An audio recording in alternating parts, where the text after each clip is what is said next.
Welcome back to A Leftist Perspective in Black, a space curated specifically for Black people discussing the issues of our time from an anti-oppression left perspective while never shying away from or leaving out race. I'm Jawanza James Williams, and I use he/him pronouns. I started this show because there are very few spaces where I can access informed, sensitive, and complex analyses of public issues from a Black perspective that is both intersectional and grounded in movement building. I firmly believe we need to build the ranks of Black people that are anti-capitalist, but rooted in a critique of capitalism and the racism needed to create and maintain it. There are few relatively Black, queer, feminist, leftist voices challenging the hegemonic control right-wing white supremacist conservatives have over the dominant narrative of the stories that we tell, of the way that we talk about things. There was a concerted effort to confuse Black people in the United States on socialism and on leftism, and the incredible threat of I'm disturbed by the incredible threat posed against us with this false association with conservatism that Black folks often have. So that's the whole point of this show. So welcome, thank you for being here. Please share this video. And I'm so excited because today I have the honor of welcoming the first guest to this project, a colleague, a comrade, a dear friend, and a deeply inspirational person to me, Celina Trowell, Brownsville resident, organizer, dope ass person. Celina, go ahead and tell us about yourself. Those type of questions. All right, but I'm gonna just be real about it. So those questions, I don't know, you're so I'm trying to break out of it. But yeah, I'm Celina. I'm a girl from Brownsville, born and raised, still there by choice. As Jawanza said, we work together. But throughout that process, we have become amazing friends that share deep passions just about the world that we want to see. And yeah, my role professionally as an organizer by trade and training. I'm also a licensed social worker that specifies in macro social work and movement building and spacing, because I personally do believe the personal is the political, right? Like our being, our skin, our voice, our tone is a form of political resistance. And so that being said, how do we show up in spaces? How do we move that, right? So yeah, I stay super active. I've been super active in terms of community service and community work in Brownsville and in other spaces. And I am really excited about being here. I'm super humbled. This is lit. And I'm just here, Celina, first of all, I have to point out, and not to be sexist, how gorgeous you are right now. The head wrap, the earrings, everything you just doing with life. And that shows up in your work. I mean, I work with you right now in Boca, New York, but again, I think that we're involved together in movement across New York City, across New York State. And honestly, for me, the very first moment that I met you, you were carrying a breakfast program bag from the Black Panthers Party, and you walked in the room, and we were interviewing you for your now existing role as a homeless union organizer. And I just knew, I was like, this person is very interesting. But then when you opened your mouth, I was like, this person isn't just beautiful and interesting, but incredibly capable of transforming our society. And we have to have her. And I'm so thankful that you decided to join that organization. But, let's talk a bit about some more about you. I know that you recently accepted a fellowship concerning public health. And first of all, congratulations on that. Thank you. So go ahead and name that, and let us know what that's about. Yeah, so I'm just on the humble with it, but I am currently in fellowship at the Aspen Institute Healthy Communities Fellowship. And this is a fellowship that is exciting just to be a part of. And it really focuses on those folks that are on the ground in their communities, particularly during COVID-19, who are looking to address health disparities in their communities. And so, through, rigorous training and mentorship, they provide us advanced training in media, right? So y'all may see it here, this girl is not used to this stuff. And no, I'm not, right? So that's why I'm happy to be a part of the fellowship so that I can sharpen those skills, but media and communications, communication arts and all of the nature. So that way I can just flourish and become better at telling the story about my community for my community, or the space, the movement spaces that I'm in, to be able to shed light on the narrative that I want to see projected in the world, as you know, based on the work that I do. So I'm excited to call myself a Aspen Institute fellow, and I'm looking forward. It's a year-long program, and I'm just looking forward to, like, the growth that's going to come from there. So I'm excited about it. Hey, I am one of your biggest fans. And I'm super excited about it because I really think that, the moments like these and achievements like these are so, so important, especially for Black women, especially for Black women from New York, especially for Black women from Brownsville. You're talking about health disparities. We're in the middle of a global pandemic. So I know one of the things that I appreciate about you, Celina, is how in touch you are with your neighborhood, but also, just the city and the Black experience overall. And I'm wondering, like, if there's anything in particular you want to name about disparities with COVID-19, in its effects for people in Brownsville that, people need to know about. Man, I mean, without belaboring the point, right? Like Brownsville, like so many other, truly hyper marginalized communities from like historical standpoint, um, we are truly like on the back end, and catch the last bit, and have to run much farther than everybody else to catch up. And Brownsville has been a historic community of poverty, but not of hope, right? We've never been of hope and without fight, um, and always a lot of resilience. But it's led us to always operate in survival mode. It's also led us to operate honestly in like very reactionary. Mm-hmm. And so, like that being said, when this pandemic hit, we ended up feeling the brunt of it. We have a large concentration of niche developments, right? And we understand like how the impact of management has affected the lives and quality of being for folks there. Wait, NYCHA being the New York City Housing Authority? Correct, Public right. housing for. So our community, Community Board 16, has the largest concentration of individual NYCHA developments within itself, right? We have like, I want to say 13 or more NYCHA specific developments. Mm-hmm. I may be misspeaking if I say like, than any nation. You may have very large complexes, but we have the most complexes. And so, given that, and then we also are just, disproportionately impacted by, social determinants of health in terms of access to health care, access to quality food, due to food deserts, lack of access to green spaces, Mm-hmm. and just honestly lack of access to affordable housing. People are doubled up, or they either banned out of their homes. We have a ridiculous, amount of shelters in our community, and so it's hard for people to be safe. It's hard for people to be in tune with where the resources are and how to get them. And food is food. I'm literally losing the word, and I'm not going to like fudge about it if I fudge on here. But food insecurity is what I was looking for, right? Like that's a real thing. Whenever there's a flyer going out to do a bag pickup at a garden or at a community center, the line's there. Mm-hmm. We're talking almost a year into this nonsense. The line is still there, and that was before COVID-19. This reminds me about the stories that we tell about each other and about other people, and the stories that are told about us. I'm not originally from New York. I'm actually from Beaumont, Texas, but I've been in New York since 2013.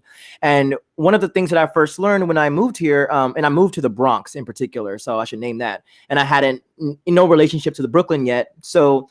When people would talk to me about Brooklyn, they would name negative things about Brownsville and suggest all these violent things. But the thing that I want to point out here is that it's impossible to have an analysis about violence without having an analysis about economic, socio-political violence. Black folks living, in high concentration, in an abject poverty that has nothing to do with them and nothing to do with their contributions or their ability, but everything to do with the way in which the capital S state takes advantage of folks, the way the industry takes advantage of folks, which we don't want to go there today.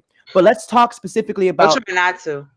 another another point I want to bring out about your work that I know that you do, when it comes to conditions in Brownsville as it relates to Black people in particular, but not only Black people, of course, but the fight against these pipelines. Let's talk a little bit about environmental racism. I know you're working to block pipelines, building power and building really community awareness about the realities of environmental racism. Yeah. And just let us know what's happening, what's going on, and what you're working on, and how did you actually end up getting into that fight in the first place?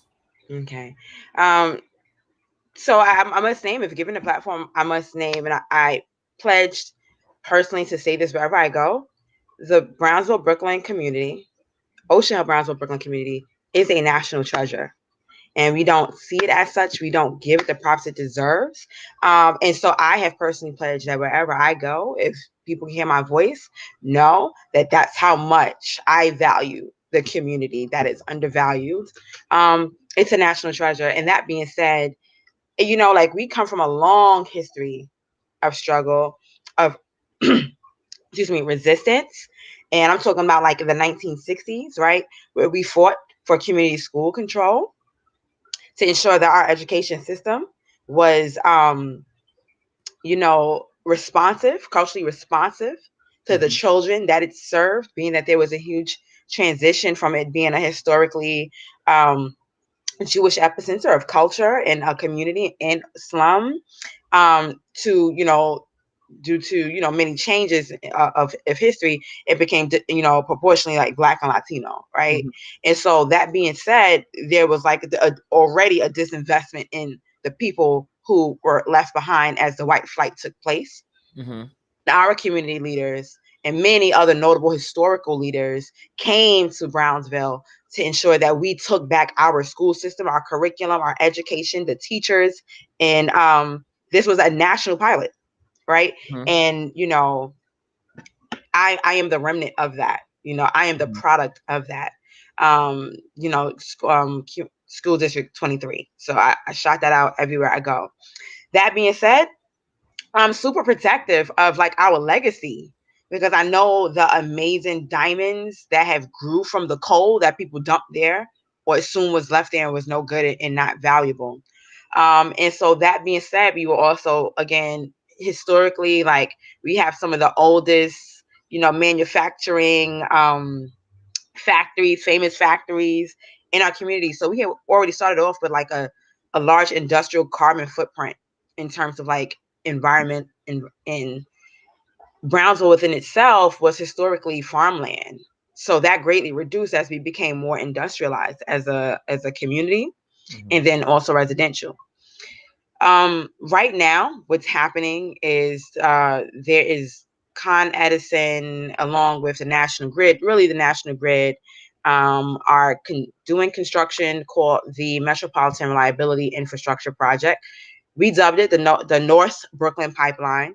And the first stop of this pipeline is Brownsville, then Ocean Hill, which is technically Bed-Stuy, but we share the same community board. So we always consider ourselves Ocean Hill, Brownsville.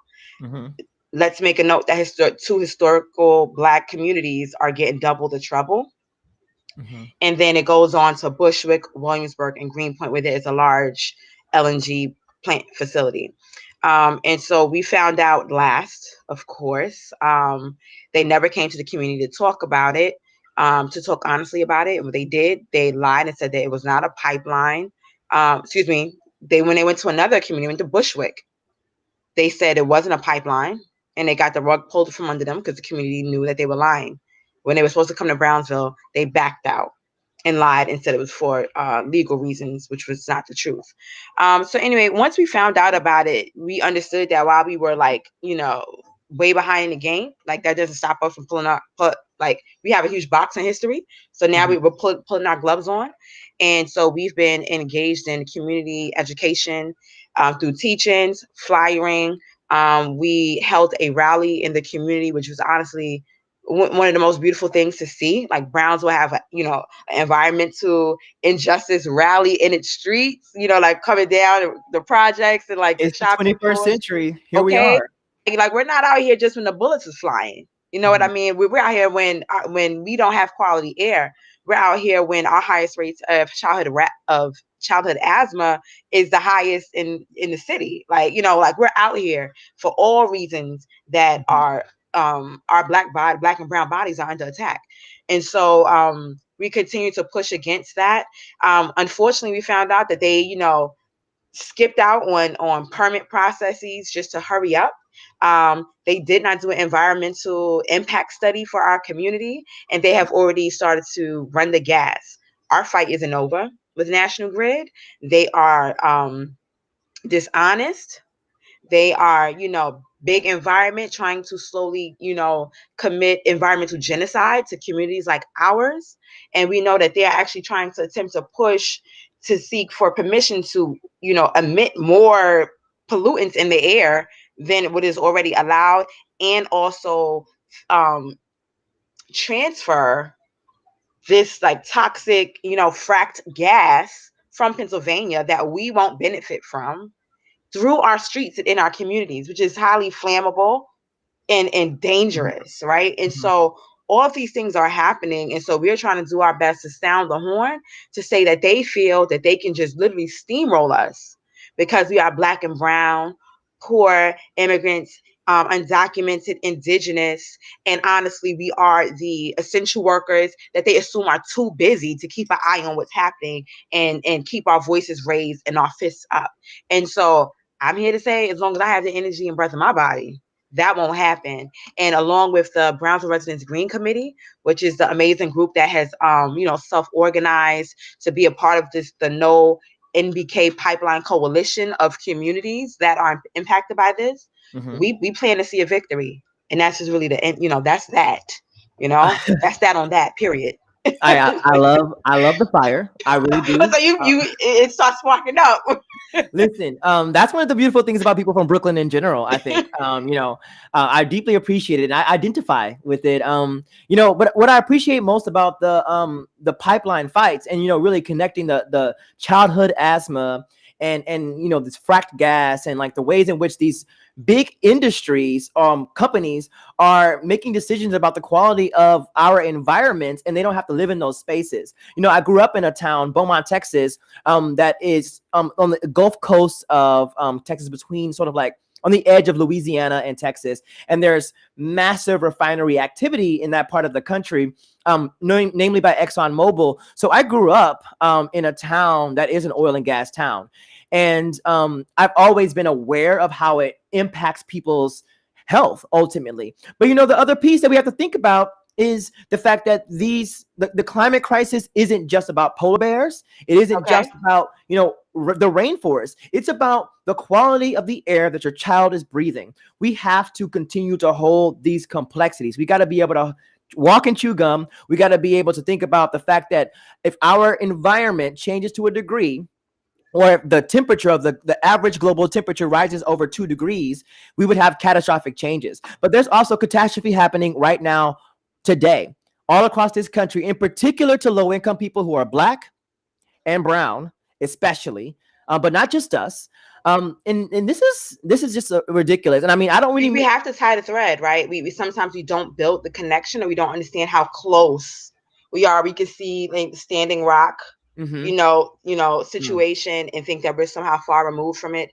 We can see the Flint water crisis and somehow assume we are so far removed from it. But until we really look at, and not everybody's into the technical stuff, but if we really look at the numbers of asthma, COPD, the air quality, the brownouts, the fact that we have gardens, but yet we have to use flower beds because the soil cannot be remediated beyond repair, and we have to have, farmers markets drive their products in to our community so that we have just a decent chance of having organic, fresh, healing foods for our community. Like that within itself is saying that, we can't just come out when the bullets fly. When we say that our bodies, our minds are under attack, we have to hold the complexities of how to deal with that on all fronts and all ends. Because I can't show up to a rally and be in a bullhorn, and then consistently be pulling on my asthma pump, right? You're not necessarily born with it. I mean, And then how does it affect your mental capacity when you don't even have access to green spaces? We know what oxygen does and what it means for our healing as Black people. mhm, mhm. You know, that brings me to another flank of the work that I know that you do so well.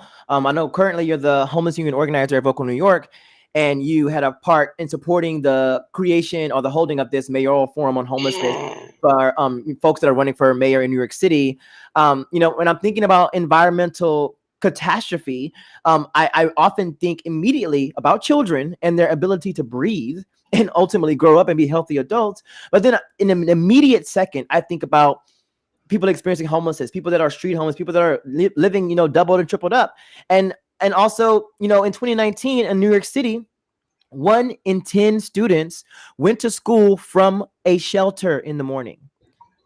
In 2019, in New York City, the richest city in the country, the richest country in the world, in all of human history, 100,000 plus students throughout the year in 2019 went to school from a shelter. We are in a catastrophe or a crisis moment, and we have to be able to respond to this reality. And we have to understand that at the end of the day, this is an assault against Black people. It's an assault against brown people. It's an assault against low income people or no income people, which is ultimately an assault against humanity, which means against all of us. So, you know, I don't know if there's anything in particular you want to share about, you know, the mayor forum. If you want to, you know, tell us what that actually was, who organized it. Yeah, We would love yeah. to hear about that. Yeah, so I'm humbled to have been able to represent Vocal New York as and allow it so that we can just play even a small part in bringing like this together. But this was through the vision of somebody that I'm consistently inspired by and in awe of in terms of his leadership, Shams DeBaron, aka Shams the homeless hero, who through NIMBYs and racist attacks on the Upper West Side became the de facto leader of the Lucerne Hotel, where we currently have men placed during the pandemic. Mhm. And like it was time, right? Like there needs to be like either we're about to enter a changing of the guard, and it is a moment, that we all, and I'm going to use this word very carefully here, but like, the crisis-tunity, but it's who rises to that Mhm. crisis-tunity and what they do with Mhm. it. So we in this crisis of homelessness, and then we have this shift of um where things have been destabilized, Mhm. and then who is going to jump on and to start to build those foundations. And so, that being said, we have to, we're really looking at homelessness, right? Because homelessness impacts your health, your mental stability, your social emotional development, all of these things. It's really at the crux of just where you are when you don't have to worry about where you're resting your head tonight. Like as a basic human right. Mhm. And so that being said, this forum came about saying that, we have, you know, I mean, full on disclaimer, I'm not here as Vocal. Okay? Like, Neither am I. Neither am I. and neither is Jawanza. We are not here, like in our professional capacity. Even we reserve the right to talk about the work that we do, right? Because again, the person is so political. And so, um, that being said, we have to truly end homelessness. And Mhm. so we also have to do that with those that are directly impacted in leadership of that movement. And so that was a insanely phenomenal forum in which we had 10, one dropped out for health reasons. 10 of the leading candidates for the 2021 New York City mayoral race come and speak to directly and speak to the thoughts and issues Mhm. of directly impacted people of homelessness. And I'm gonna say it again because sometimes people get a little cute about housed and unhoused and all of this. I say, strongly, as person who does work with the homeless community, that you can be unhoused and you can be housed, Mhm. but there is a personal attachment of dignity and respect when you have a place that you can call your home. Mhm. You can be housed in a shelter, you can be housed in a hotel, but until you have a home, you can still feel detached and homeless. And Right. so I defend, like the verbiage around saying we are the homelessness union, we are homeless New Yorkers, because there is power to your pain, and also be able to speak to the fact that not every house is a home, and we Mm-hmm. want people in a home. Mm-hmm. So, this was just like a really dynamic, I think it was like over almost 1,000 registrants, like at some point it was 800 people logged in and locked in to hear what these candidates, mayoral candidates, had to say about their plans to end homelessness, to ensure that we had access to supportive housing, to make sure that we decriminalized poverty and being homeless, Mm-hmm. and just to ensure that our folks are tapped in to what's happening, because COVID-19 has, by way of its inner beast, been a huge wedge in people being social, right? It's this thing of social Mm-hmm. distance, right? And we at work, we like to say we want to be fiscally distant, because we understand to be socially distant as a hyper marginalized and oppressed community kills us. It's Yes. deadly. And so that being said, we need to be able to bridge that gap, keep people in tune. We're here on a platform that requires the internet. How are folks making sure that they are staying in tuned and engaged in what's happening, just to be able to survive this pandemic? So, if I say all that to say, awesome forum. It really was, and I just want to congratulate all of the work that happened in beforehand to make homelessness even an issue that mayoral candidates have to talk about. You Have to know, talk about. for years and years, like I've just never been able to understand. As someone who also was committed to ending homelessness across New York City and New York State, and really the United States. I've never been able to understand how one could run for office and not have a plan, not to just reduce homelessness, not to mitigate homelessness, but our work, the foundation of every policy demand that we make when it comes to people's need for housing, we have to be committed 100% to end homelessness. I heard some really great stuff, and I don't want to name any of the candidates on this conversation personally, but I heard some good stuff, but really, it is unacceptable for any mayoral candidate or any candidate for governor or any candidate for council to not have a platform that specifically addresses the root causes of homelessness and has a plan that to rapidly rehouse all people across New York State experiencing homelessness. And that means housing them, as you named, Celina, in the kind of housing model that they need and desire. So the vast majority of folks need a fucking apartment, point blank, period. Many people need supportive housing with direct wraparound services, including mental health care services. And, I don't want to belabor the point either, but, I want to bring us back, lift our scope some and remind us that whenever we make something that is actually a human right, that is necessary for human life, a part of an industry, which is the emphasis of capitalism, it makes you want to charge for everything. Housing should not be in an industry. It should not be relegated as the same as any kind of other item that is an item of luxury or of desire. Housing is absolutely critical, and I do not believe personally that housing should be up for negotiation. And Period. negotiation is dependent on your ability to pay, and your ability to pay is dependent on so many factors. And because we have an experience of operating and building and living in a racialized capitalist society, Name it. especially as the descendants of enslaved Africans, Yes. as the victims of over 100 years of state-sanctioned violence through Jim Crow and other apparatus. And we're still in the thick of it right now with COVID-19.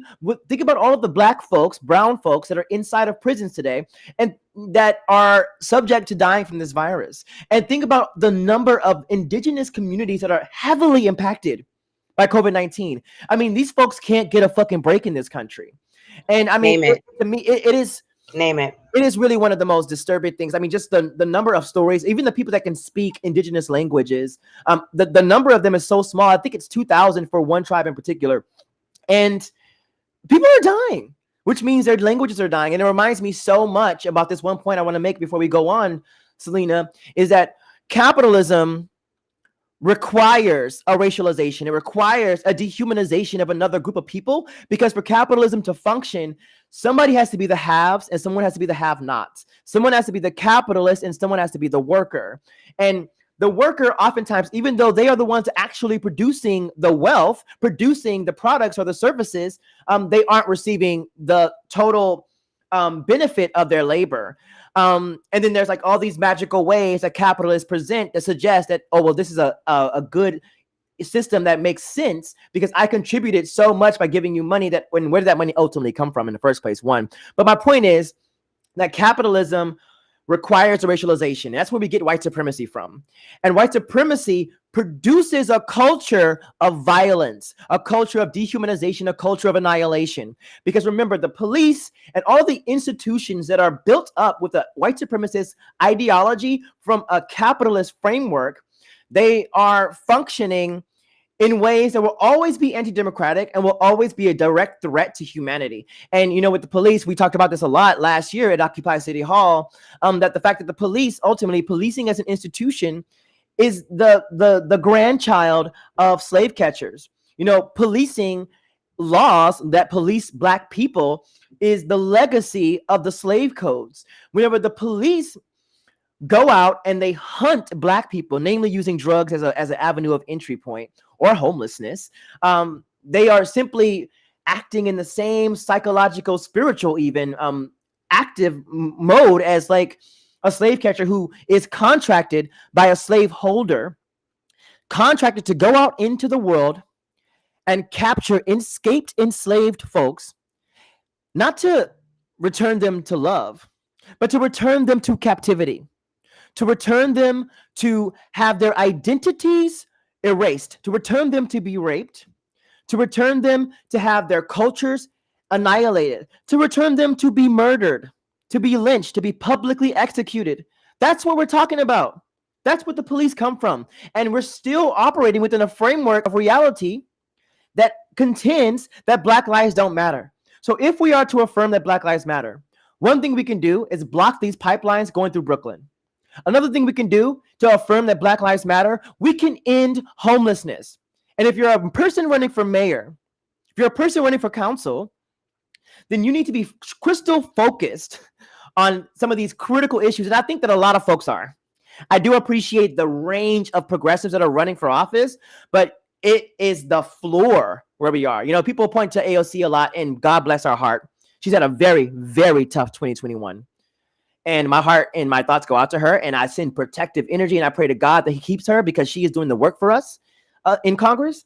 But, you know, people reference AOC, and she is remarkable, and she's historic, and she as an individual is very powerful. But Alexandria Ocasio-Cortez, a representative, you know, AOC, her policy demands, her ideas are not radical at all. They are simply the baseline. Ilhan Omar, the baseline. These folks are not that remarkable in terms of what they're calling for. They're calling for a sensible policy that humanizes people. And that's what we need to see in New York City. That's what we need to see in New York State. And for Black folks listening to this right now, I'm here to tell you that the right conservatives, they simply aren't interested because they have to maintain these ideas, these delusions, like white supremacy, so that those who are actually in power, the billionaire class, can maintain their dominance. And the last thing I'll say before we move on, Celina, here, is that at the insurrection on January 6th, 2021, when right-wing white supremacists by the thousands converged on the center of democracy in the United States of America, the Capitol, threatening the lives of Congress, people that we elected to represent us, to improve our lives, to protect our security. Documented threats. You know, we watched it, we heard it. But the controversial thing I want to say is that those hordes of violent people should be angry at a government that prioritizes billionaires over everybody else. They should be angry at a government that allows ExxonMobil for over 30 years to produce toxic gases that they knew themselves would destroy our climate as we understand it. They should be angry at that. They should be angry at a government that promises $2,000 stimulus checks, or survival checks, I should say. Right. And then don't provide them. But you know what? They should be on the left. They should be with us, holding to account both corporate parties, holding to account neoliberalism. But they're not doing it. Celina, you know why they're not doing it? Because they're white supremacists. So if they want to build the kind of world that's going to take care of them, that where they're not going to be negatively impacted by the overdose crisis, where they're not going to be negatively impacted by homelessness themselves, where they're not going to be negatively impacted by stagnant wages, they need to become crystal clear that they are in solidarity with Black and Brown communities, that they're in solidarity with Indigenous folks, that they are in solidarity with people that are critical of capitalism. And we will not inherit the world that we deserve if we cannot begin to hold that complexity, which is another reason why we're having this conversation right now today. So again, if you haven't done so yet, please share this video and follow us on Spotify at A Leftist Perspective in Black. That's a working title. It could change. Today's guest is Celina Trowell, who is a Brownsville resident organizer. Her Twitter is here on the screen at AKOFENABK. And let's move People forward. sometimes laugh at my handle, but actually it's West African and it means warrior of God. Akofina. It means warrior of God. Yeah, well, that's absolutely who you are. You're reminding me of Reverend William Barber, who is one of my heroes. Who founded People's Campaign. But they had their own organization called Repairers of the Breach. Yep. Moral Mondays. And I think that stuff is so critical. William Barber is living in the legacy of Dr. King. Yes. Carving out his own, though, because William Barber has taken the sort of direction that Dr. King had and taken it further, deepened his analysis. And we can thank Black feminists for that. Yep. We can thank Black LGBTQ feminists for that. Like Barbara Smith, like Angela Davis, right. like Beverly Guy Sheftall, so many powerful Black leaders, and young and older. Like I think about now, Charlene Carruthers from one of the founders of Black Youth Project 100. I'm actually one of her biggest fans. I don't normally talk about it publicly, but I fuck with these folks. Like they really have done the work to offer us a language and really a framework of how to understand what's happening to us and how to critique things. And not even to interject, but just thinking about recently, I personally just sat down and just looked over the Combahee River Collective statement. Mm-hmm. Then we look at the date. And it's just we're still here. Come on. And to have the wisdom, and just the prophetic wisdom to breathe a living document, because it's living. You know what I mean? It's just absolutely amazing. It's a very powerful document. If you didn't hear what she said, it's the Combahee River Collective. It's a statement, really the foundational text of Black feminist thought, offered up by Black feminists, which I have. Black queer feminists, yeah. Actually a copy of one of Barbara Smith's books here, Ain't Gonna Let Nobody Turn Me Around, 40 Years of Movement Building with Barbara Smith, which she got to sign because, as a member of Black Youth Project 100 a few years ago, she attended one of our national convenings, but I'm pretty sure the Combahee River Collective is listed in this book, so definitely pick that up. But just a lot of really wealth of knowledge is in that text. And she's still alive, well, and kicking and doing the work. That's right, active. She's low-key about it, but she's out here. And and is a hero to me. A living hero. Yeah. So let's go ahead and we're in the middle of Black History Month. And I just really wanted to, just talk a bit about Black History Month. What does that mean when you hear that? Whenever you think Black History Month, what are you teaching your beautiful son? What do you do? Oh man, to know me personally is to know Black History Month is every day, right? It's just I think people are actually getting a break on Facebook, because I have now kind of transitioned a lot of that energy to Twitter now that I am more Twitter active. But man, it really is a moment to just share in the beauty, grace, dignity, just the vast wealth of history and all of its complexities. I think we have to deal with it all, right? The harm, the internalized harm, the triumph, the victories, the firsts, the trailblazers, also the just really traumatic, grotesque underbelly of what it has meant for us as a people to be where we are today. And so Black History Month is super exciting.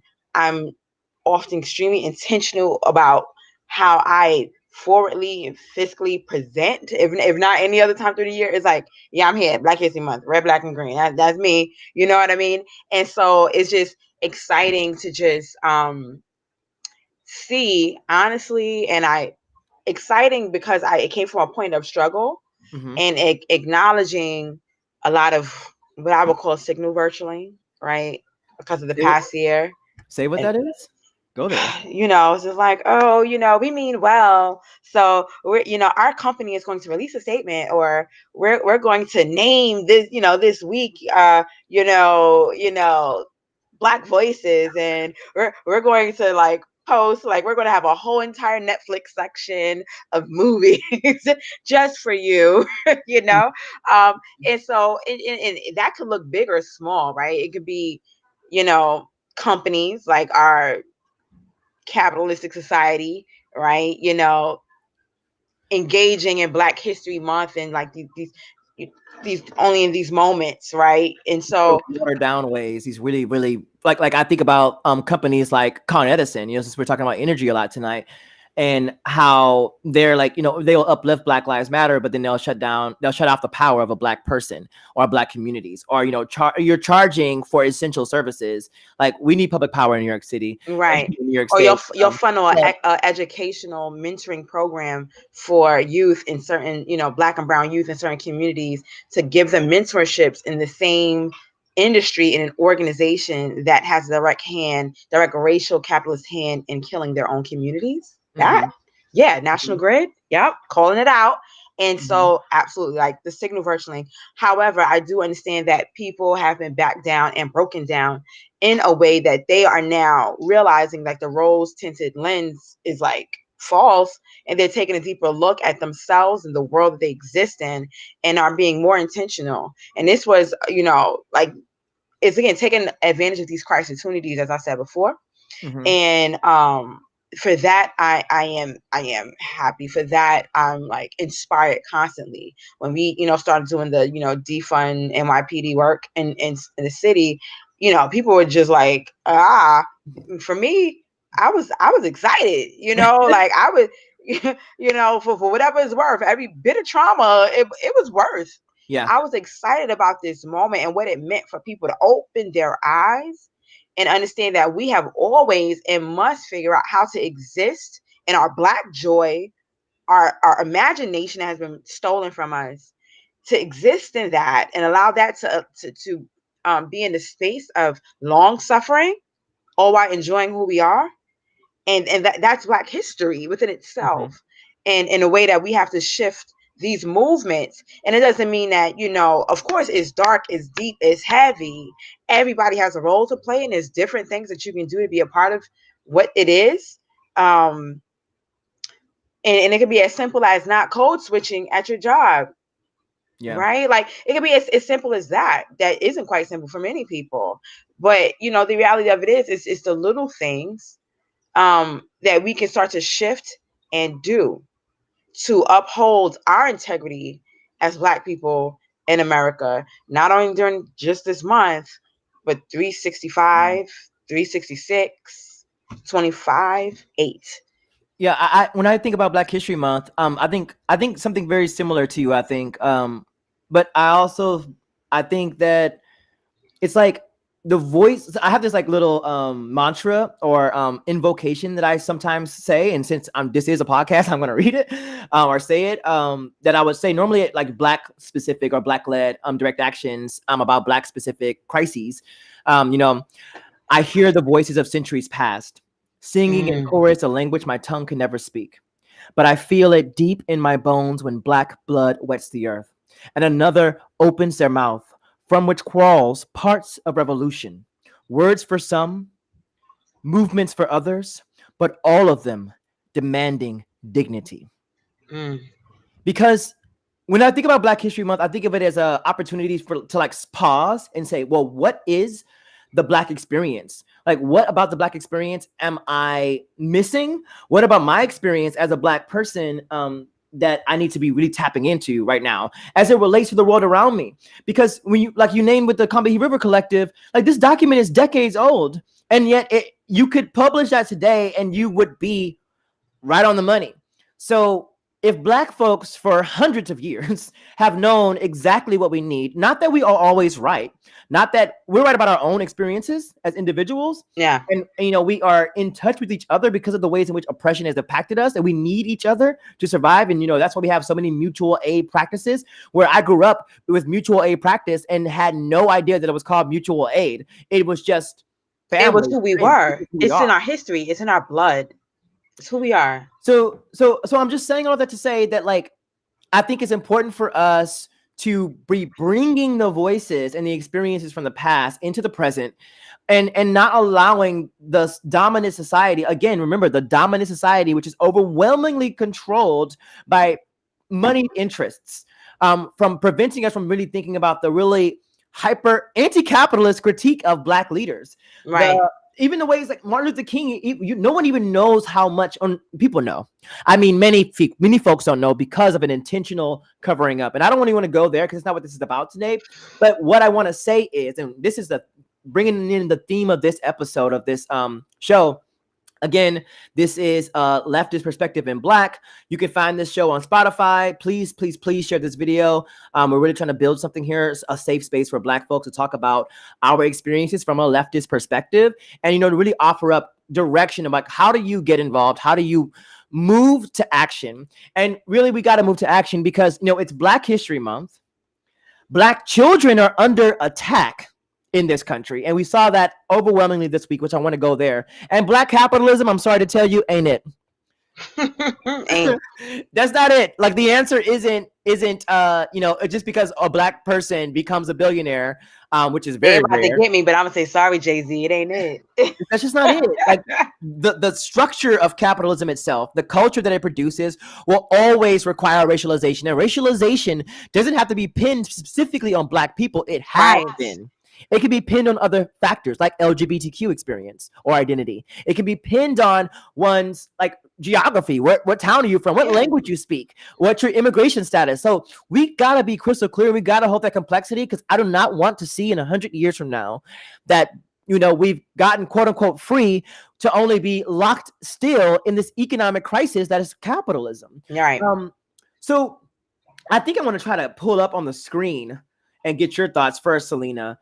About the fact that this happened this week, where 9-year-old, can you see this? Oh shit. Okay, hold on. Let me move it.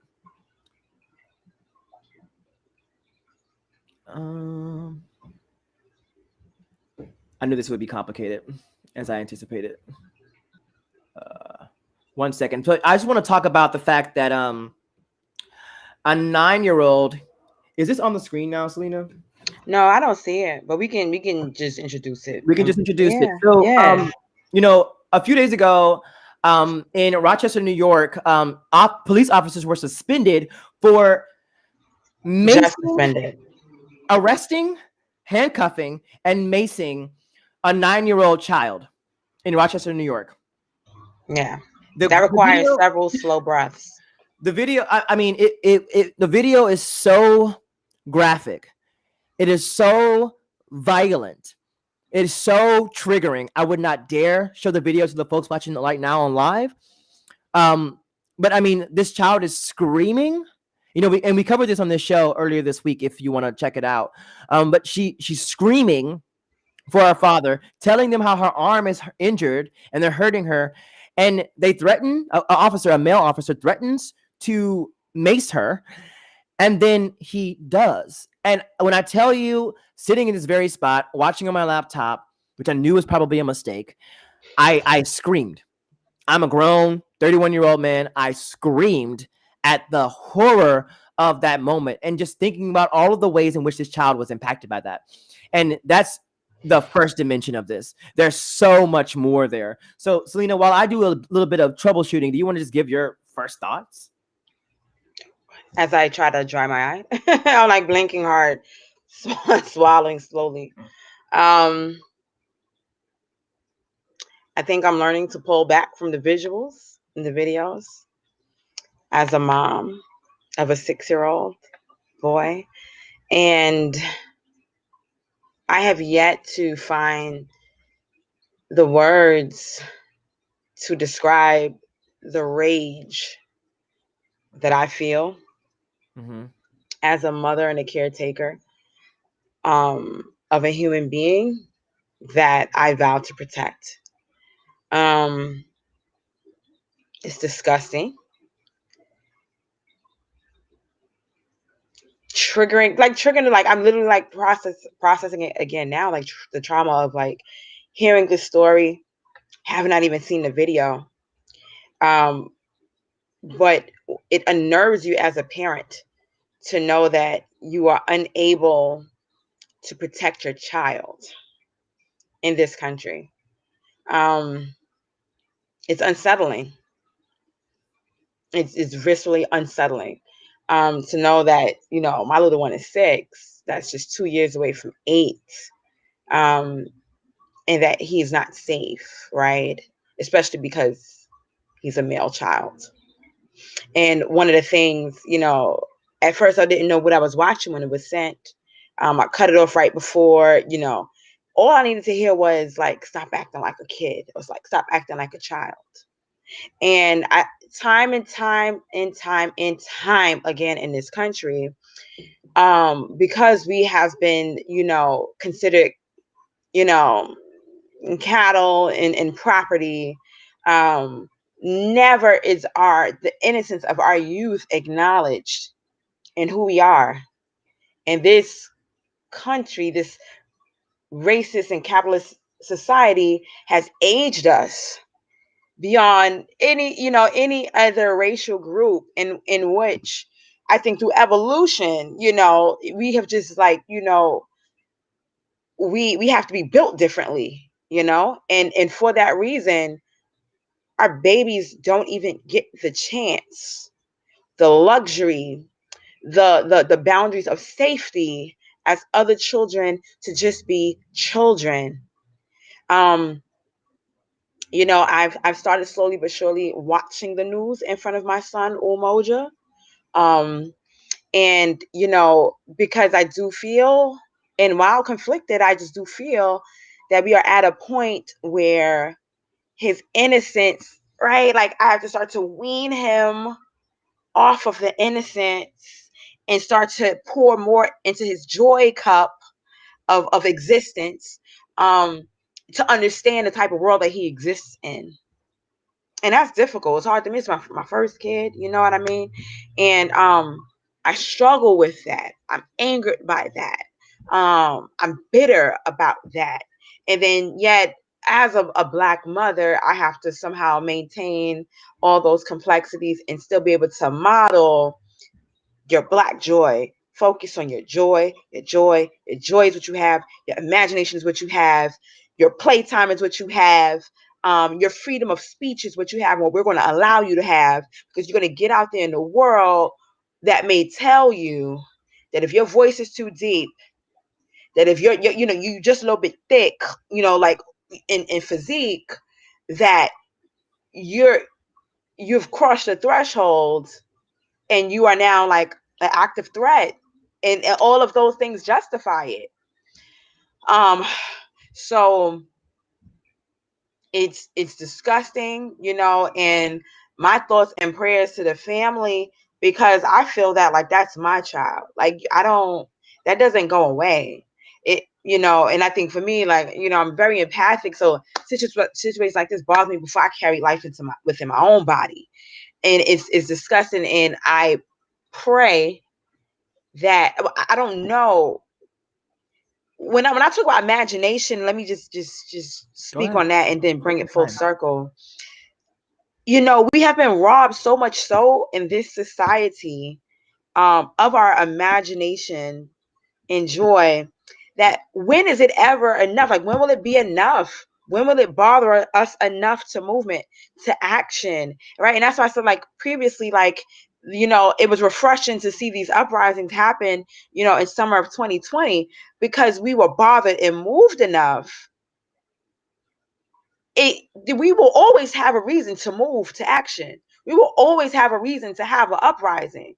There always has been reasons, right? But we have been so comfortable Capitalism has made it so. Individualism has made it so. Globalization has made it so. Imperialism has made it so that we will sleep on these issues per se, and just to survive, right? We will pledge, internal small investments into anti-blackness in order to survive in spaces, and to subjugate ourselves and our existence and who we are, and to the point where our babies are being accosted, right? Like this is haunting. This ain't the first time it happened. I could bring up the video on Facebook a couple of years ago before social media was like the where you go for the habit news, where the little boy was in the street and the cops came and pulled out guns on him and he peed on himself. Like tears are in my eyes right now because that's the stuff that haunts me. He peed on himself because he didn't know what to do. You understand? Yeah. And why wasn't that enough then? Why wasn't Sandy Hook enough? So we've been robbed and we're not understanding. Like, why are we not questioning how our humanity has been robbed?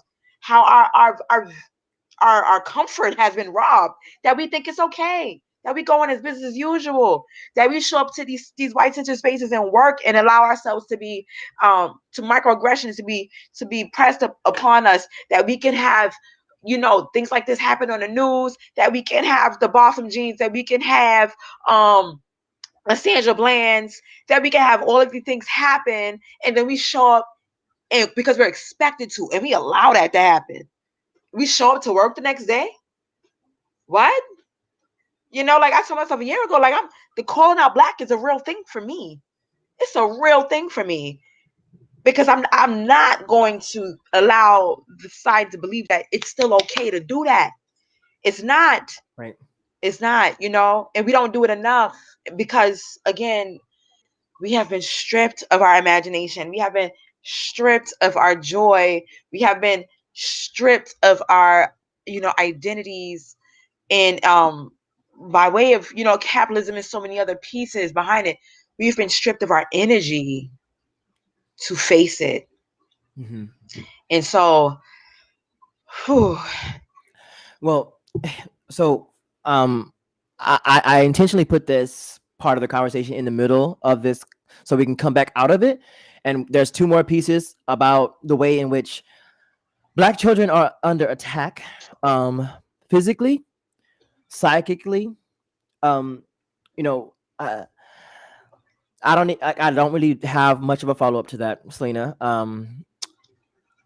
I am not a parent, but I was once a Black child, and just I don't even want to go into the violence of what it's like to be a young, vulnerable person with dark skin, in these racist United States, and to be gay and Black and a child, or perceived as gay, for that matter, was for a different episode. But if you're listening or if you're watching online, on the screen you see "Demand Justice for 9-year-old attacked by Rochester police." That bit.ly link at the bottom there is direct access to a change, color of change petition to demand that those police officers are fired for their actions, because the mayor of Albany was said that she was prevented by state law and police union activity, from being able to just fire them. So she just immediately suspended them. So we need to put the pressure on up there and not let this disappear. And if you are listening, if you go to http://bit.ly/demand justice for 9-year-old, you can assign that yourself.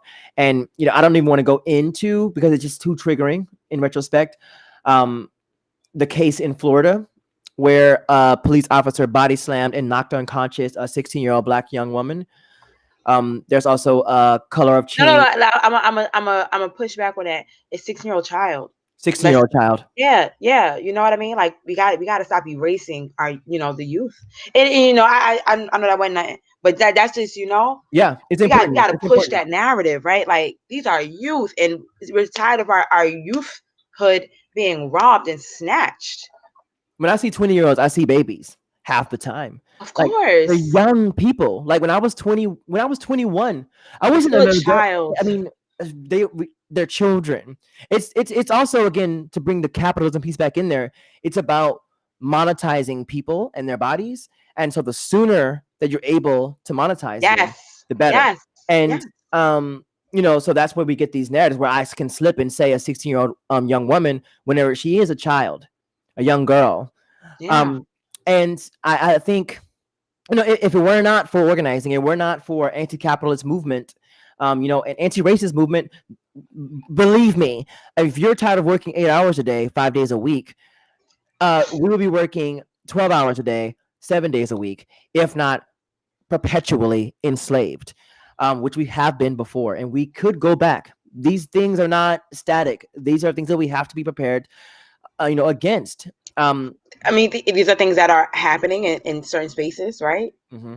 People are taking advantage of those that are undocumented in this Mm-hmm. way, Mm-hmm. right? Like it's so, yeah. It actually just reminded me, and I don't know how connected it is, but at the onset of COVID-19, in New York State, one of the big issues was, if you remember, needing access to hand sanitizer because it was just sold out everywhere. And so Governor Cuomo commissioned New York State Great idea. imprisoned people to produce vast amounts of sanitizer for New Yorkers. And then Ridiculous. the people inside of the prisons, the people living there, the residents of the prison, the human beings who are subject to COVID-19 living in a congregate setting, were not allowed to access the sanitizer that they themselves had We're produced. making.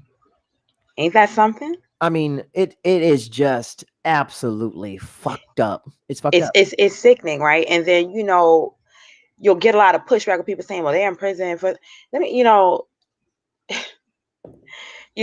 like, I'm trying to like toe the line of like my direct feelings about it, and then also understanding that they're having grace for the context, right? Mm-hmm. Understanding the amount of people that are sitting in Rikers right now that have not been charged, right? Like they're sitting there, I right? thought a lot about Rikers today. Yeah. And so you mean to tell me that folks in these New York State prisons like are subjected to this type of violence, and I just want to, while we're on, just acknowledge the brothers, sisters, and siblings that are fighting daily for months now.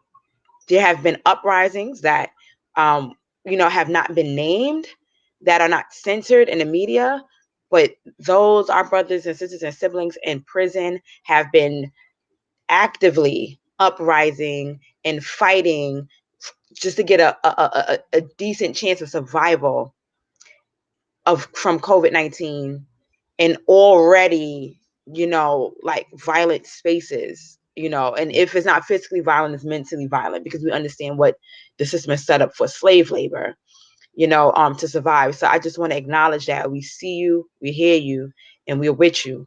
Because if I remember a podcast I was listening to, and I'm going to mess the numbers up, but there was like over like 100 uprisings in the prison system, in the United States prison system, related to COVID-19.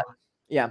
Democracy Now! Covers some of those uprisings. I mean, there's entire organizations basically inside of the prisons across the states. And you would never know because, of course, the media, the mass media, which is why we got to produce our own media, they aren't covering these kinds of things because we're disrupting the dominant narrative. But, like, our people are inside of prisons, and we can't build a movement to get all of us free if our people are dead. And so we've got to get our folks out of these prisons. We got to deal with this virus, and and also the conditions that produced, or the issues that produced the conditions for this virus to thrive, like homelessness. What in New York State, there's like 90,000 plus people living in shelters across the state who are experiencing homelessness, not counting the people that are on the streets. Like the shelters are congregate situations. People are close together. And, there was an awesome campaign that, Celina, you're one of the architects of last year, the Homeless Can't Stay Home campaign, if you wanted to just mention it or anything. Yeah. So, so the Homeless Can't Stay Home campaign literally came out of a response to COVID-19, and recognizing that this pandemic and this virus was sweeping through communities and really disproportionately impacting those that were hyper marginalized, those that were immunocompromised, those that, were already homeless, and you already have a good 30 years shaved off your life by being homeless or experiencing homelessness, right? All those things that we had to get our people and our folks to safety. And so by way of that, we immediately said we have a city with a stock of 100,000 empty hotel rooms. There's no reason or excuse as to why, especially according to the CDC, when they said people need to be in separate rooms in order to be able to safely be physically distant, and practice distance from one another. There was no excuse or reason as to why we couldn't have taken 30,000 of those rooms, hotel rooms, and allow people to have their own rooms. And what was frustrating and still is, and we had to introduce legislation, was the Intro 1927, was that one thing I do like that I'll mention quickly, that one of the candidates said, it was something to the effect of, we have all the reasons why something can't happen, right? And it's true, right? Like that I mean, that's not radical. Like that's the reality of it. You just had a cute way of packaging it. Like that's the reality of it. There's no reason why we couldn't have transition folks out of these congregate settings, in these shelters, in these prisons, and on the street to hotel rooms. We understood, and by way of that, we actually had to do an internal campaign, fundraising, GoFundMe campaign, to offer people on the street who actively said, hell yeah, if you offer me a hotel room, I'm going to take it. I don't want to be in no shelter. Disrupting Right? that fucking lie that people that are street homeless want to be street homeless. If a person insists on being street homeless, there's either something happening where they have housing, it's not safe for them, or they're dealing with mental health complexities and they need more supports. Right. People say that. want to be housed. Exactly. Nobody refused. Right. We have a group of just about 30 people that were street homeless that accepted the offer, and through the people doing what our elected leaders did not have the political will to move on, funded that to ensure that people could be safe in hotel rooms. And then essentially, our city started to slowly move people into hotels, dedensification hotels, with the hope that maybe this pandemic will soon be over. But yeah, we are still here. The reality of it is, this pandemic, we now have a new strand that's just as contagious. We understand that even if this is not a common cold, once you catch this thing, the lasting implications of what it does to your body and your health shaves another couple of years off of you, right? Like, we cannot risk catching COVID-19, no matter what strand it is. You understand what I'm saying? And so, especially those that are homeless, like that. So that was Intro 1927, that, legislation was introduced. And, again, there was all sorts of reasons as to why it couldn't work to make sure that people were safe.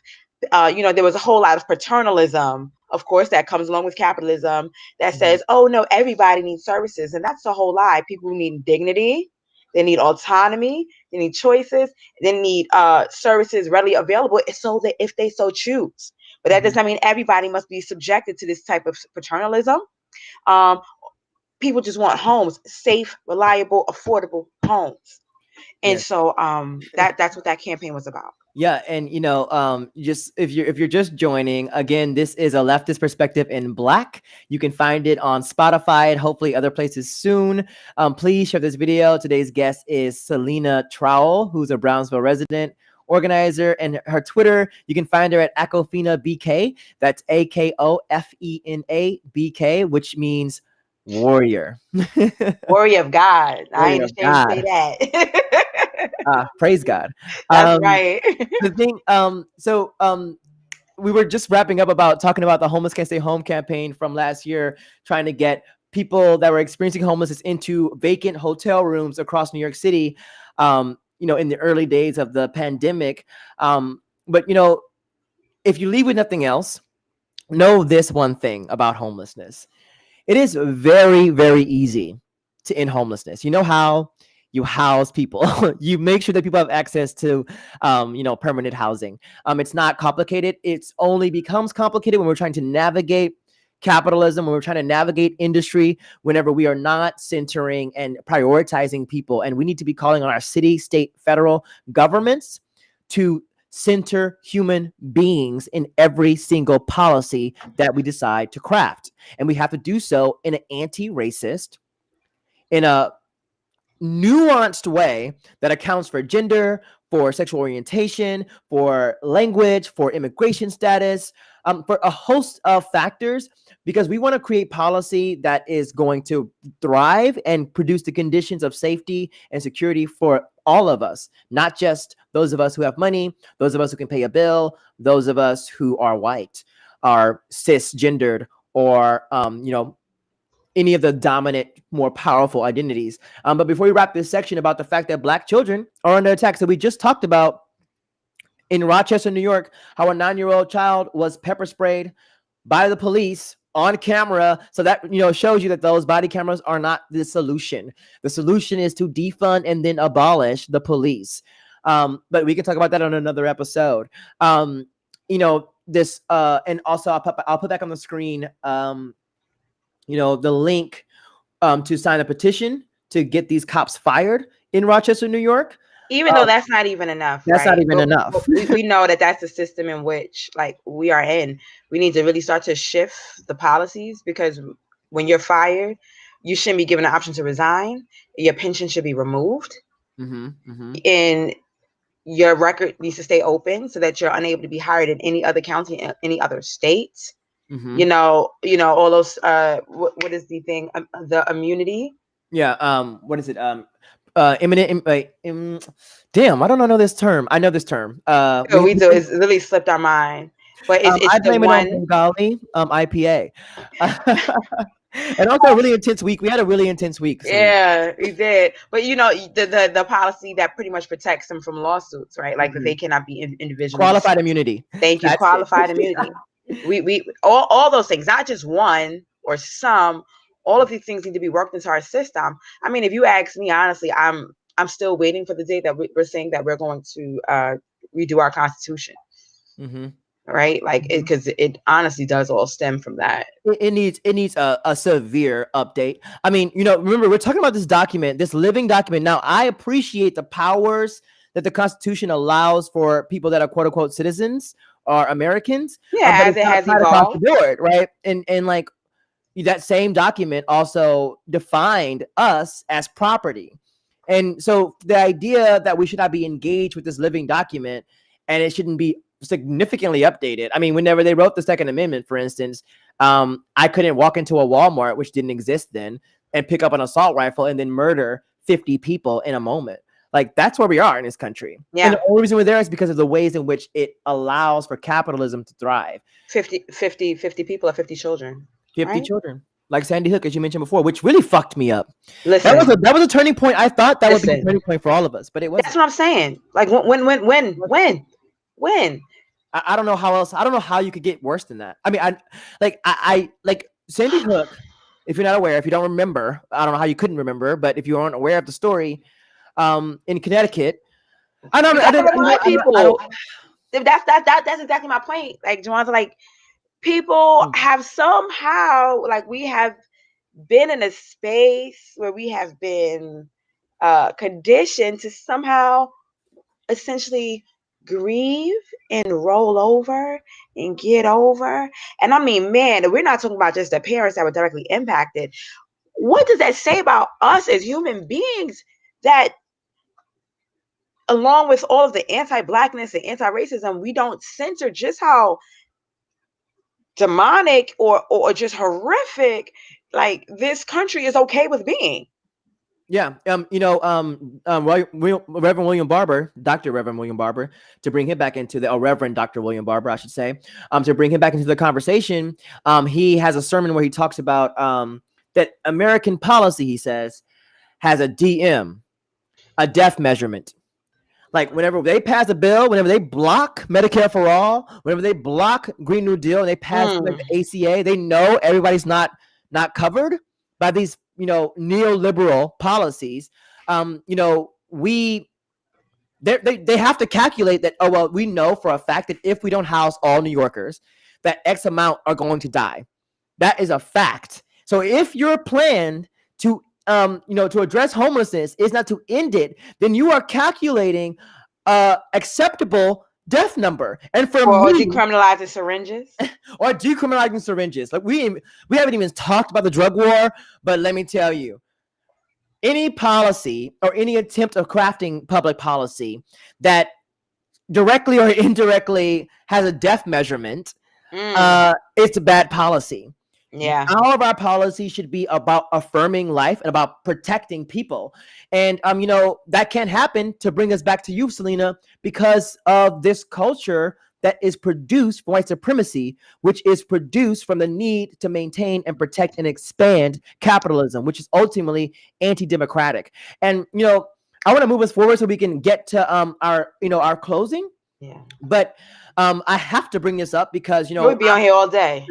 I'm actually from exactly. I'm from Beaumont, Texas, and I want to bring us back to the point about the fact that Black children all across this country are under attack. I wanted to be able to show folks that are watching online a screen of how do I share this? I can't, but a screen of an article from KFDM 6 News. So Beaumont, Texas, which is 80 miles southeast of Houston, Texas, which you might be aware of. BISD, the Beaumont Independent School District, removes part of a Black History Month display at Vincent Middle School. So there's outrage among Vincent Middle School students, teachers, and parents about Beaumont Independent School District administrators forcing the dismantling of an elaborate Black History Month display. The display was a part of a decorating contest in which teachers and students could showcase Mardi Gras, Valentine's Day, or Black History Month for their choice, so whichever they wanted to choose. The montage in question highlighted milestones in Black history and also the prominent images of prominent African Americans, which I like to say Black folks or Black people, prominent Black people. The students created the educational art themselves. But the BISD's Director of Community and Media Relations, Denise McLean, tells KFDM 6 News on Friday, January 29th, that someone complained via email about the content of the display. She basically alleged that people were saying that most of the art was fine for the Black Lives Matter display, but there was a small quote, a small portion included emblems that are perceived as politically controversial and not pedagogically related to Black history. I hope that McLean is Black, because if she's not, she got me fucked up. But I'll continue. I'll just jump here. So what they ended up removing were, student drawn images of Black fists in the hallway. And it says in the article, since the Black fists had to be removed, the students improvised and wrote out in large letters, "Insert Black fists here." Powerful stuff. Oh, that is because what you're not about to do is rob us of our imagination. That's Gen Z. I love these people. Right? They are going to inherit the world that we're trying to build, so we need to build it for them. What are your thoughts, Celina? I think I'm probably stuck at the part where you're like, I hope whoever said that is Black, right? Like, hope not, or like, I don't know. It's not right either way, right? But then we obviously got to talk about the fact that we're not safe even if you're Black, right? Because that, like, again, like this conditioning that happens when you operate in these spaces, these very white-centered spaces, and you assume an identity and then subjugate who you are, lose your identity, or never are allowed space to explore it. You then perpetuate anti-Blackness.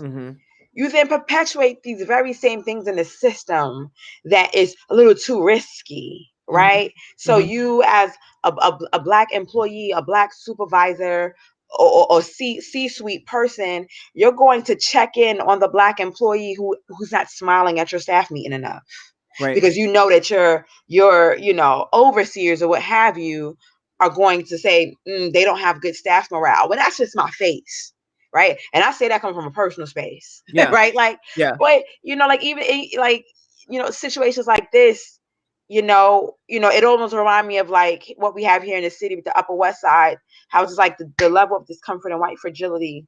The Upper West Side, because remember, I have a lot of folks listening in Texas. Yes, so absolutely. The Upper West Side is a community here in Manhattan, the Upper West Side location of Manhattan, of Central Park. To bring it back, to tie it back to history, which was originally Seneca Village, right? Which was a large, free living space of formerly enslaved Africans here, that was wiped out due to capitalism and real estate's correlation to racism, by Robert Moses to create Central Park as we know it, right? So when they wanted to move these men to the Upper West Side, they said, "Oh my God, we don't know homeless men here. We don't know rapists here. We don't know drug users here." You know, it was like this immediate reaction, and then some folks, elected leaders, were like, "Oh, we must do something about this to fix it. We have to do something." It was just like, actually, you don't. They're fine where they are. No one's using that hotel room. And so in a situation like this, where you have students expressing themselves, being proud of who they are, you have virtue signaling happening left and right. Everybody else can engage in celebrating Blackness, but when these students express themselves, all of a sudden a fist of solidarity that we tend to forget, that was once used by our Latinx brothers and sisters, right? The young lords, that was once used by the AAPI, right? When they were fighting to free Huey Newton, right? In the Asian community, this solidarity fist, right? That has crossed over globally into Palestine and wherever and what have you, that shows solidarity, is controversial. And so you're trying to snuff those babies' imagination out and tell them that they can't use it. Ha ha, joke's on you. Insert black with a capital B. Black fits here. I love it. I love Yeah. it. But I think what this is also is this is the issue with respectability politics, or the Come on. idea that if you behave a certain way, if you pull your pants up, if you speak clearly and you speak good English, somehow everything's going to be okay. If you assimilate into the dominant culture, if you act white, quote unquote, if you get a good job, if you go to college, you get a degree, that your child later won't be maced by the police. That's a lie. It doesn't work. It's not true.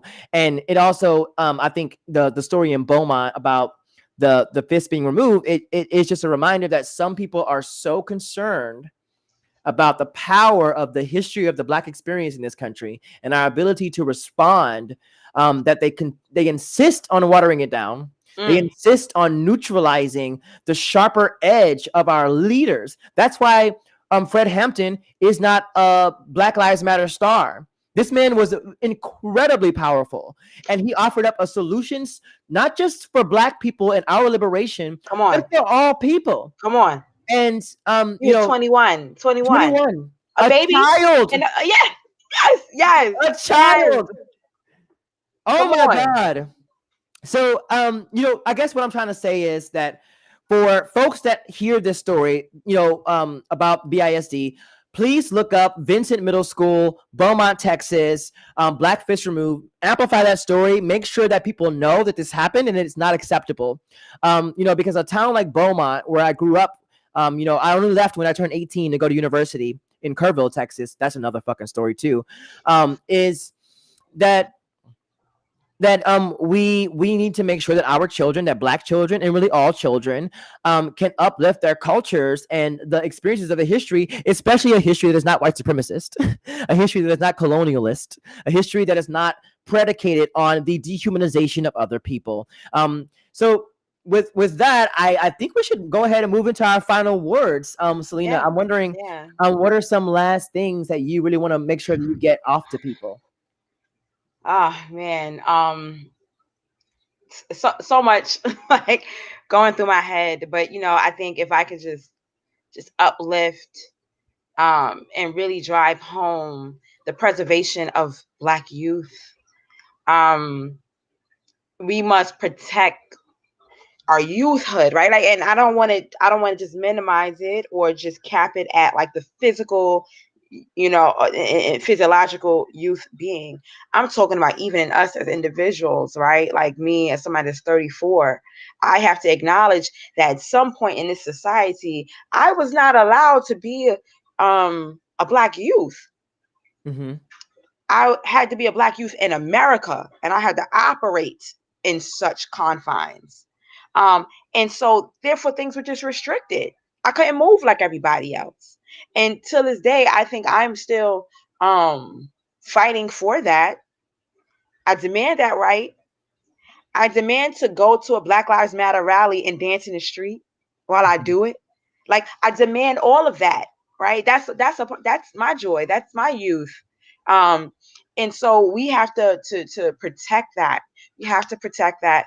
You know, the attack is psychological, you know, taking down the Black fists, right? Yeah. So like it don't just start with the macing and the guns, Remember, you know? middle school. This is very Right. young, impressionable young people. Correct. It doesn't just start with that, you know, the Tamir Rice and then this Mm. 9-year-old little girl. It doesn't start there. It starts in like these institutions. And if we are more aware of it, we have to work to be a part of spaces and organizations, support, you know, academies and educational enrichment programs that instill that pride, that understanding, that preservation of our youth. Like, and because, you know, not every parent can do it, understands it, but just know and seek and do, you know, do the research to find those spaces. Plop your kids in cultural enrichment programs. You as an adult, sign up for these workshops, you know, like be involved, or you know, commit a couple of little, um, like I'm literally blanking on a concept that was shared at a conference that we were a part of, but it was like, you know, how we tithe like to like our faith-based institutions, or what have Mhm. you, that we also like tithe into like our cultural preservation and Mhm. uplift these organizations and make sure that they Mhm. they exist, right? Mhm. um and so, you know, I would leave folks with that, you know, just really what does it take with that moral compass, you know, what does it take? Another thing, though, Celina, and thank you for that. Wow. I also really appreciate that. Like, I sort of like politically tithe, also spiritually with repairs of the breach by donating to them every month. Because I think it's important for me as a leftist Christian. But Yeah. I think that it's important that we create the spaces where we are checking in with people. Like, how do you take care of yourself? Right. Yeah. Hmm. Yeah, that I had to drop my eye on that. That's heavy. Spe- I'm right, as a social Yeah. worker too, right? Yeah. Like bringing that in always, always. How do you? I grappled with that a lot, Hmm. especially coming into like officially organizing. Like, what does that preservation look like? How are there still the Barbara Smiths, the Ruth Gilmores? Like how are y'all still doing that? Like, I was so intrigued, time after time after time.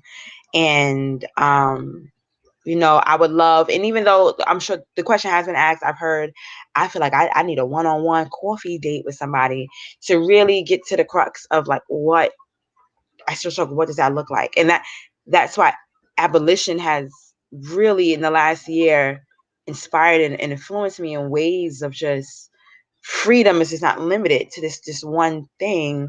It's a creation in action, right? It's creation in action, but just understanding that there has to be a preservation, Hmm. because if not, and there has to be imagination attached to that. There has to be joy attached to that, because if not, and never, we burn out, we die out, and we just lose our political capital within ourselves to carry the mantle. You know what I mean? Like, Hmm. by the time we drop, the fire, the mantle done burnt out for somebody to even pick it up, and they have no clue what to do with it. I don't want to be that. I don't want to be the Moses that didn't make it to the promised land. Hmm. That's a real thing. Like, Hmm. he didn't make it. He could have. He didn't make it. And I don't want to be that. So I want to leave empty. I want to give it all, give everything to the very end. I don't want this to take me out early. I want to leave empty, right? Um, so yeah, we got to take care of ourselves, and we don't know the answers. We don't know how. We don't know when. I do think we have to bridge. This is another thing I always scream on top of Brownsville being a national treasure. We have to really build this intergenerational gap, because they know something that we don't. Hmm. Um, and there seems to be a disconnect there on how we get that information to the generation as is, because we are rightfully more awakened, more ripened, um, more triggered, and more raw.